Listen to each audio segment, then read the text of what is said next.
આજે બજેટના દિવસે લોકોને શું મળ્યું તેના વિશે દિવ્ય ભાસ્કરે રિસર્ચ એનાલિસ્ટ હિતેશ સોમાણી અને સ્ટોક માર્કેટના એક્સપર્ટ નિખિલ ભટ્ટ સાથે વાત કરી હતી। તેમણે શું કહ્યું ને સાંભળીએ। इस बार का जो बजट है वो मिडिल क्लास के लिए बहुत ही अच्छा बजट है। સવારના ભાગમાં તેજી તરફી, પછી સ્થિરતા તરફી અને ત્યારબાદ એક વેચવાલી તરફીનો માહોલ જોવા મળ્યો।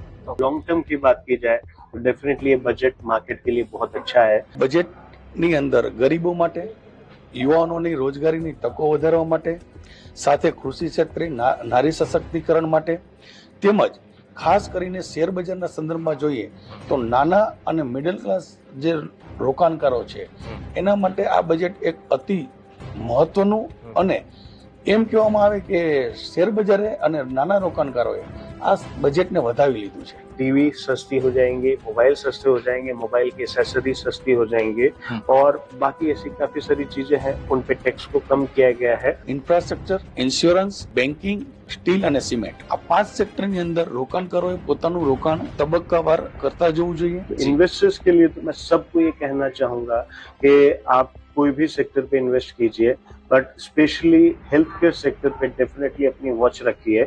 फार्मा सेक्टर्स यानी फार्मेसी से रिलेटेड कंपनीज पे आपकी वॉच होनी चाहिए, आईटी से रिलेटेड कंपनीज पे आपकी वॉच होनी चाहिए और एग्रो से रिलेटेड कंपनीज पे आपकी वॉच होनी चाहिए। આવનારા દિવસોમાં શેર બજારમાં વિદેશી સંસ્થાઓને બાદ કરતા સ્થાનિક સંસ્થાઓનું બાઇંગ વેલ્યુ જોવા મળી શકે છે। टीडीएस और टीसीएस दोनों को कम करने की रखी गई है। जो सीनियर सिटीजन है उन्हें अब टीडीएस की चिंता करने की जरूरत नहीं है।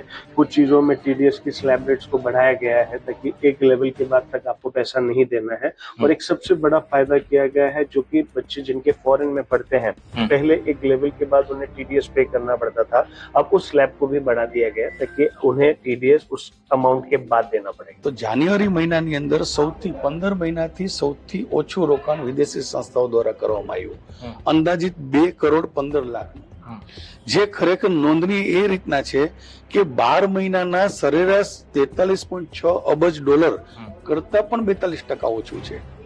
એટલે એક રીતે જોઈએ તો સપ્ટેમ્બર 2024માં એફઆઈઆઈએ ભારતીય શેર બજારોમાં 52 અબજની ખરીદી કરી, પરંતુ જાન્યુઆરી મહિનામાં માત્ર અને માત્ર 2 કરોડ 15 લાખનું જ રોકાણ કર્યું।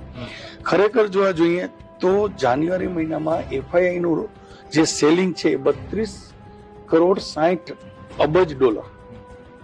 એટલે વિદેશી સંસ્થાઓ પોતાનું રોકાણ ભારતીય શેર બજારોમાંથી લઈ અને અન્ય દેશોના બજારો તરફ લઈ જઈ રહ્યા છે। 0 से 12 लाख तक कोई टैक्स नहीं देना है।